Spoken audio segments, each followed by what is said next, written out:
Kakhenro Khlut Committee Seinraij Jowai ringkat ka jiatri lang kayas Meghalaya. Kala Rakhe ya ka World Environment Day da ka pelong ya ka jialang pensngutu halor kapang beat plastic pollution with special reference the impact of Jowai town. But ya kani kapang labatay da ka riu syampang kakong Nilam Roy Pasa Senior Secretary Martin Luther Christian University Shillong. Ya ka jialang la penlong hayung wali ka Seinraij bala penyat da urang ba mi kinjin chairman KKC Seinraij bat layo ki kintin ngu belai na ukam ni paya chalam bat ki kintin ai men siem bat kentu ken pham na UOR chalam President Seinraij Jowai bat arwot ki Sumer General Secretary Seinraij kat ba usin mi lato Secretary KKC Seinraij ula ai ki kintin khublai Kacing ma ya ka bayram au tok na kini ki plastik ki em ki wanok taroi nadok na yung na sem nadok na chnong na thau nadok na ki yaw ki wa phen kacing perchang yang ka district administration na ki por wa ong dabun sin hajan wa khang pada pemi ya wa khang wa pet em kam plastik hayaw kham tam udisi udalai chanong standard ni uma karat yo ko order ko eu chao lao ko to lo wel sem ki won ko pen kam ni plastik hayaw ye ki ha ka section ko de depo ban kring ya ka jingmut jing perkhat jong ki khana school lapan iru ya ka short documentary film ha ka bayadai bat ka jinglong jingman jong ka mai maryang ha kini kisngi na ka daw ka jingbam nang ukhun ban reu ban khenkor bat burom ya ki jingkur khu jong ka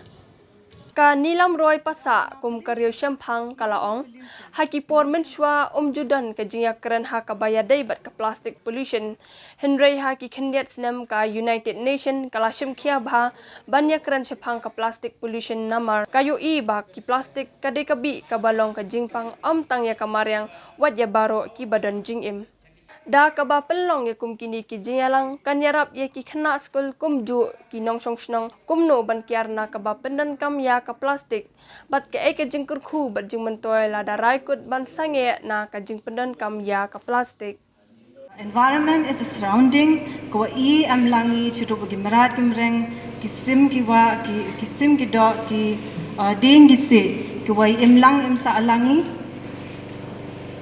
Nathan, what is the plastic pollution? Lada lami kini kapang yang ke plastic pollution kamu bahai arbantai jingmut ini.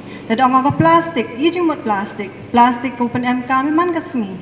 Lada hei thiet bam da song bagi kadu lagi plastic. Lada orang na pollution, I jingmut pollution to iwani unwanted substances. Iwa exist hak environment. Iwa mkuwa iwa kata go. Ya kemeriang. Ite daw ong hika ka plastic pollution.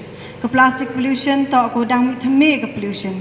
Hajing sekiat menchwa jo du ka soil ka water ka air pollution. Handrai ka ni hajing buon ki plastic dakta ki kamariang demi sagawi tawan ka pon ong ki ka plastic pollution. To la depe hajing mot yang kani plastic pollution happens when plastic waste is not properly disposed often end up in environment. Light in ocean, river, forests, and even in our neighborhoods. Ka plastic pollution to kagi, empty we dispose, empty we not ka plastic. Hey thau to no tibi recycle.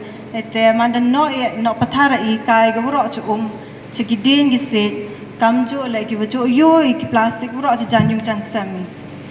To kat kamu yo piti dur yu penyo gi wa wa mentu thiệt plastic no taroi ga kai go ro chu te kitu ki takha gu am po gu bam gi ti plastic man de khwe gi takha bam biang I punde ki tu ga takha gu am plastic punyo bam biang I punai plastic to nam to Hadian ka jialang ka khenro khlut committee Seinraij Jowai kala pelong ya ka jingthung dieng ha khlo lang do ba la shimbenta da ki khna school ka Seinraij SSA UPS Seinraij Government LPS Lumperdi Lyongpia UPS SSA, Dulong Government LPS, Pok Musiang UPS SSA, Government Girls Higher Secondary School Jowai, bat ka Panaliar UPS SSA, bat kiri orang ba ka Seinraij Jowai.